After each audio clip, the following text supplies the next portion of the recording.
अस्सलाम वालेकुम, मैं शाहिद हुसैन हूँ। आज जो पीडीएम का इजलास और पीडीएम की कराची में एक्टिविटी है वो इस वीडियो में ख़ास तौर पर आप के सामने रखनी है।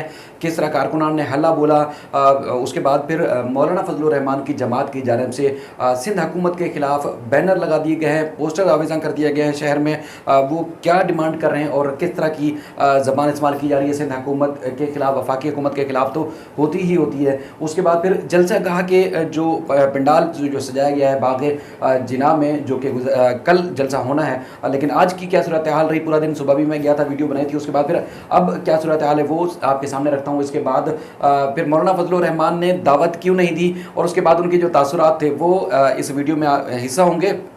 और उसके बाद जो नून लीग में जो टूट फूट हुई और उसके बाद फिर शहबाज शरीफ अब तक जो है वो अपने कारकुनान को मनाने में कामयाब नहीं हो सके हैं, काफ़ी हलचल है, वो भी आपके सामने रखेंगे। और ख़ासतौर पर एक सिंध हाई कोर्ट का जो हुक्मनामा है जस्टिस सलाउद्दीन पंवर साहब का, जो कि उन्होंने बहुत बड़ा मसला एक हल करने जा रहे हैं, वो है सरकारी मुलाजमीन जो कि अरसा दराज से लापता हैं, अज खुद लापता हैं या जबरी तौर पर लापता हैं, लेकिन अब सिंध हाई कोर्ट जो है उनका मसला हल करना जा रहा है।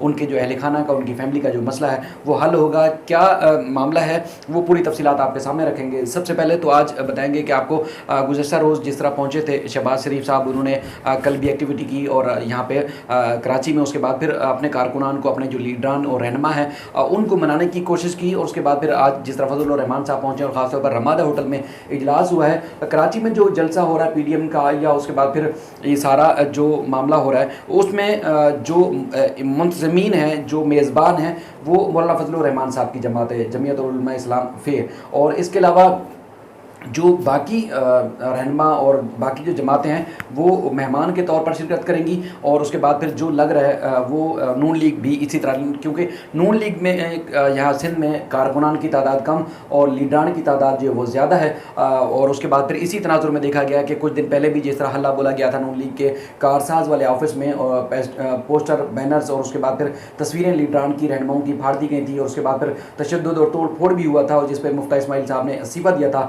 आज भी वही कारकुनान, अरकान और उसके अलावा जो रहनुमा है मकामी, उन्होंने इसी तरह जो कॉन्फ्रेंस हो रही थी पीडीएम रहनुमाओं की, जिसमें शहबाज शरीफ, मौलाना फजलुर रहमान साहब, ओवैस नूरानी, शाहिद खाकान अब्बासी और दीगर जो है वो आला क़यादत मुख्तलिफ पीडीएम के धड़ों में शामिल जो अरकान शामिल थे, साथ थे, वो मौजूद थे। तो उसके बाद फिर सलमान खान जो कि केमाड़ी से जिनका ताल्लुक़ है और कराची में नून लीग के सदर रहे हैं, उन्होंने हल्ला बोला अपने कारकुनान के साथ। फिर उसके बाद फिर देखा कि काफ़ी धक्कम पेल हुई, बदमज़गी हुई, उसके बाद बदनज़मी देखी गई। और उसके बाद फिर शहबाज शरीफ ने काफ़ी इस मामले में गम और गुस्से का इजहार भी किया, लेकिन वो नाकाम रहे। उसके बाद फिर देखते हैं कि सहाफ़ियों ने शहबाज शरीफ साहब से सवाल भी किया कि मुफ्ती इस्माइल साहब ने इस्तीफ़ा दे दिया तो क्या आप उनको मनाएंगे या उनका इस्तीफ़ा कबूल होगा। तो उस बारे में उन्होंने कोई ख़ास जवाब नहीं दिया, बल्कि उनका कहना था कि उनका ये पार्टी का अंदरूनी मामला है, इसलिए उस पर कोई बात ना करें। बाकी मौलाना फजलुर रहमान साहब की जानिब से जिस तरह रद्दमल देखा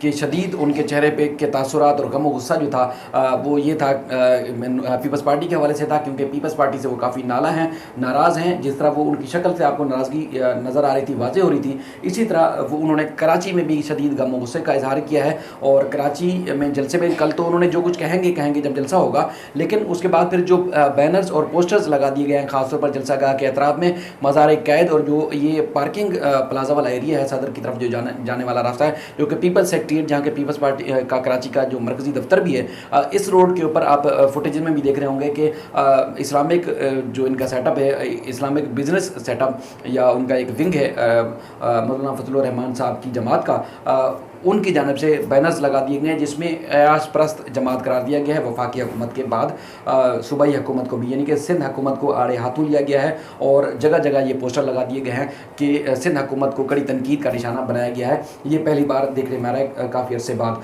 बाकी मौलाना फजलुर रहमान साहब तो बात ही नहीं कर रहे और जवाब देना भी गवारा नहीं समझ रहे कि पीपल्स पार्टी को किसी तरीके से वो इजलास में या जलसे में शिरकत की वो दावत देंगे।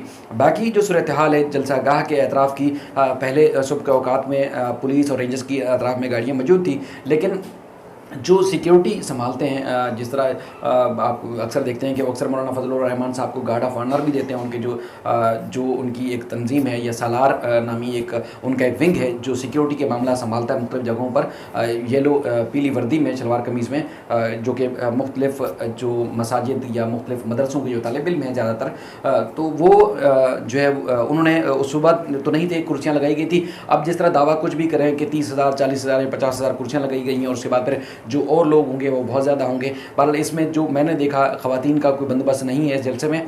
और उसके बाद जो कुर्सियाँ सजाई गई हैं, मेरे एक दोस्त ने रिमार्क्स दिए कि वो कहते हैं कि जिस तरह कराची में किसी मकामी होटल में या किसी होटल में किनारे पे अगर इस तरह की सेटिंग की जाए, जिस तरह ये सिटिंग की जाए, तो उससे इस तरह लग रहा है कि जैसे किसी की सालगिरह के लिए सिटिंग की गई हो, यानी कि एक पूरे ग्राउंड के एक चौथाई हिस्से पे कोने पे जो है वो एक जो है पंडाल सजाया गया है, जलसा गाह सजाया गया है। जो मैंने कुर्सियाँ वहाँ पर मौजूद होकर देखी, वहाँ खड़े होकर नंबरिंग आगे पीछे थी, 30,000 से ज़्यादा कुर्सियाँ लगाने का दावा किया गया है, लेकिन अब तक जो है वो मैंने जो देखी वो तकरीबन 1,000 से लगभग या उस 1,000 से भी कम कुर्सियाँ थी।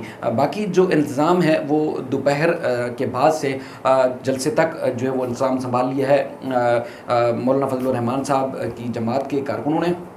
और उसके बाद काफ़ी वहाँ बदनज़मी भी देखने में आ रही है। फुटेजेस में आप देखेंगे ख़वातीन, बच्चे और जो मर्द हजरात जो इस इलाके में रहते हैं, यहाँ के वो जो लाइन ज़ीरा के मकीन हैं, जो यहाँ से शॉर्टकट रास्ता करके बाग़ जनाज़ से गुजर कर जाते हैं, तो उनको कहीं से भी किसी रास्ते से दाखिल नहीं होने दिया जा रहा है बहैसियत शहरी। लेकिन वहाँ पर जो अगर किसी को अंदर जाना है तो वो तलाशी दे के गुजर के जाएगा, यानी कि अपने घरों में भी वो सही मानों में नहीं जा पाते। मतलब 24 घंटे पहले, बल्कि उससे भी पहले, जलसा शुरू होने से पहले जो निज़ाम है, जो सिक्योरिटी के इंतजाम हैं, वो सलार ग्रुप ने या सलार विंग ने जो है वो संभाल लिए हैं। और काफ़ी ख़वातीन और उसके अलावा हमने लोगों को जब मौजूद थे तो काफ़ी परेशान होते हुए देखा कि उनका अपना घर था और उनको अपने घर जाने की इजाज़त नहीं थी। उसके बाद फिर अज़हर सदीक़ साहब ने कहा था कि जाके थोड़ा सा अंदर जाके मैं फुटेज बनाऊँ और वीडियो बनाऊँ ताकि उनको अपने यूट्यूब मैच व्यूज़ में उन्होंने शेयर करनी थी।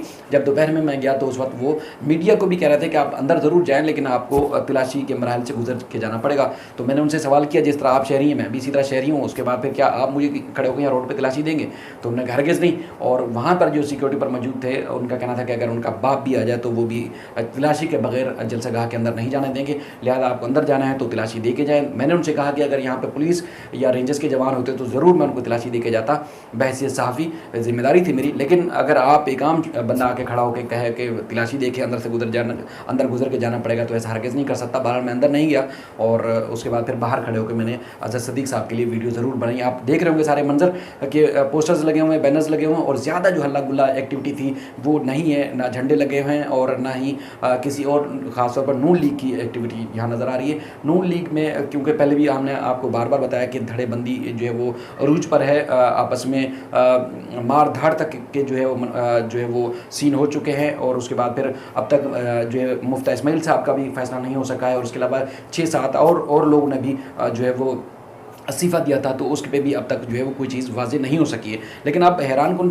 तौर पर आप ख़ुद इनकी एक मुंतज़मीन या एक निज़ाम या एक हल्ला गुल्ला और एक हम कह सकते हैं कि बदनज़मी और गैर मुनज़्ज़म तरीका देखें तो साबिक़ गवर्नर मोहम्मद ज़ुबैर साहब का मोबाइल फ़ोन तक चोरी कर लिया गया। यानी कि जब जलसेगाह में और उसके बाद फिर होटल में जब आ जा रहे थे तो उस दौरान इनका महंगा तरीन फ़ोन इनकी जेब से किसी ने निकाल दिया। और भी कहा जा रहा है कि वहाँ पर चोरी हुई है। अब बड़े लेवल भी चोरी करते हैं, छोटे लेवल थोड़ा सा छोटे लेवल की चोरी करते हैं, लेकिन नून लीग में शायद चोरी का जो है वो एक रच बस चुकी है। तो किसी न किसी तरीके से अगर कोई और हाथ नहीं आ रहा होता तो फिर वो अपने भी किसी कारकुन या लीडर रहनुमा को भी नहीं छोड़ते। क्योंकि अब जिस तरह ये पार्टियाँ थीं वहाँ पर या तो मौलाना फजलुर रहमान की जमात के लोग थे, कारकुनान थे, या तो फिर नून लीग के कारकुनान थे, और तो उस वहाँ जा नहीं सकता और सहाफ़ी को वैसे दूर रखा जाता है इन सारे मामला से। तो बहरहाल उनका मोबाइल तक जो है वो चुरा लिया गया है। मोहम्मद ज़ुबैर साहब ने तस्दीक भी की है इस बात की। तो काफ़ी हल्ला गुल्ला और बदनज़मी और काफ़ी जो है वो उतार चढ़ाव देखा जा रहा है। बहरहाल जलसे को चारों तरफ से मैंने फिर विज़िट किया, जाके देखा तो उसमें अब तक जो मैंने देखा कि वो 1/4 हिस्से के ऊपर जलसा होगा और तकरीबन कोई 1-1.5 हज़ार के करीब शायद लोग मुतवक्के तौर पर आ सकते हैं। बाकी जलसा कह सकते हैं कि ना होने के बराबर होगा। और उसी तनाज़ुर में आप देख सकते हैं कि मुख्तलिफ़ जगहों पर दौरे भी किए, मुख्तलिफ़ रहनुमाओं से शहबाज शरीफ मिले भी हैं, लेकिन उसके बावजूद वो लगता है कि कामयाब नहीं हो सकें, जिसकी वजह से उनके चेहरे उतरे हुए हैं। मौलाना फजलुर रहमान साहब का चेहरा उतरा हुआ है, काफ़ी परेशान है कि वो जलसे को कामयाब कैसे बनाएं, क्योंकि दीगर जो जमातें हैं वो सिर्फ लीडरान तो हैं, उनकी जमातों के ग्राउंड पर कारकुनान है नहीं। चाहे वो साजिद मीर साहब की बात करें, उवैस नूरानी साहब की बात करें, पख्तूनख्वा मिली पार्टी या जो पख्तूनख्वा मैप पार्टी है, उनके कारकुनान की तादाद ना होने के बराबर है कराची में। अगर दूर दराज इलाकों से भी लाएंगे तो इतना खर्चा कौन बर्दाश्त करेगा। लोग वैसे इनसे मायूस हो चुके हैं, तो काफ़ी परेशानी और काफ़ी मायूस कौन सूरत हाल देखने में आ रही है जलसा होने से पहले। अब जलसा जब होगा तो फिर क्या सूरत हाल होती है वो अलग बात है। उसके बाद फिर अब जलसे में क्या खिताब करेंगे जो एक अरसे दराज से करते हुए आ रहे हैं, क्या पहले अब किसको कामयाब और किसको नाकाम और ख़ुद अब किस तरह खुद को पेश करेंगे वो भी अब आने वाला वक्त बताएगा। अब अगली खबर जो है बड़ी अहम है, लापता अफराद की बाजियाबी से मुतालिक।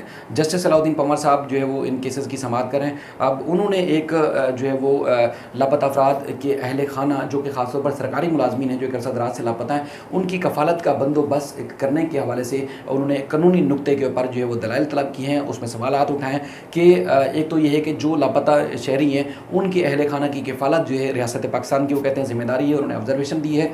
और वो कहते हैं कि इस मामले में क्या हुकूमत या जो सूबाई और वफाकी इदारे हैं वो जो है वो मावनत कर रहे हैं या अपने जो कानूनी और आइनी जिम्मेदारी है लापता अफराद के मामले पर ख़ासतौर पर वो पूरी कर रहे हैं या नहीं कर रहे हैं, उसकी तफसीलात जो है बताई जाए। उन्होंने बैतुल माल से उन्होंने कहा कि इनकी कफ़ालत की जा सकती है जो कि अहल खाना है लापता शहरियों के। और उन्होंने ये भी कहा है कि जो सरकारी मुलाजमीन लापता हैं तो उनकी क्या कोई तनख्वाह उनको जारी की जा सकती है। अगर वो आज खुद चले गए हैं, जबरी तौर पर चले गए हैं, अगर उनका रिकॉर्ड पर कोई चीज़ आ जाती है तो उनके अहल खानों को इस दौरान तनख्वाह दी जानी चाहिए। उस पर भी अब दलाइल तलब किए हैं एडवोकेट जनरल सिंध से, और उसके बाद डिप्टी अटार्नी जनरल पाकिस्तान को नोटिस जारी किए हैं। और ख़ास तौर पर इस केस में मुआविन मुकर्रर किए हैं अदालती मुआविन हबीब अहमद साहब जो कि सीनियर कानूनदान सीनियर वकील हैं और रेंजर्स के प्रोसिक्यूटर भी हैं। अब चूँकि इसमें ज़ेबुनिसाए खातून थी जिनकी जानिब से कहा गया था कि 2017 से उनके शोहर जो है वो लापता हैं और उसके बाद फिर वो बच्चों की कफ़ालत नहीं कर पा रही हैं, सरकारी मुलाजिम थे और अब तक जो है वो ना तो बच्चों की तालीम का बंदोबस्त हो चुका है और खुद फाके करने पर मजबूर हैं। तो अदालत जो है वो हुकूमत को हुक्म दे कि किसी तरीके से रियासत पाकिस्तान जो है उनकी मदद करे, उनको उनकी कफ़ालत करे, उनकी जो है वो देखभाल की जिम्मेदारी उठाए। इस पर अब अदालत ने नोटिस जारी किए हैं। बाइंदा समात पर इस पर मज़ीद जो है वो दलाइल भी होंगे और मज़ीद ये मामला एक मुस्तकिल तौर पर हल होने जा रहा है, क्योंकि पहले जस्टिस नेमतुल्लाह फलपुरो साहब ने भी हुक्मनामे जारी किए थे और उसके बाद फिर जैसे कि आगा साहब जब लापता अफराद के केसेस की समाअत कर रहे थे तो उस वक्त भी उन्होंने सिंगल यानी कि एक फ़र्द के लिए उन्होंने हुक्मनामे जारी किए। लेकिन अब इन्होंने एक क्राइटेरिया मुकर्रर करना है जिसका इतलाक़ जो है, इन फैसलों का इतलाक़ जो है वो तमाम जो सरकारी मुलाजमीन लापता हैं उन पर मुमकिन तौर पर हो सकता है अगर कामयाब हो गए तमाम जो कानूनी नुकात के ऊपर जो बहस होनी है उसके ऊपर। तो ये बड़ी पेशरफ्त और ख़ास पेशरफ्त है ख़ास तौर पर सरकारी मुलाजमीन के लिए। और मज़ीद भी इस सिलसिले में भी आपको अपडेट करते रहेंगे और ख़ास तौर पर PDM का जो जलसा होना है उस हवाले से भी आपको अपडेट करेंगे। तब तक के लिए अपना ख्याल रखिएगा। अल्लाह।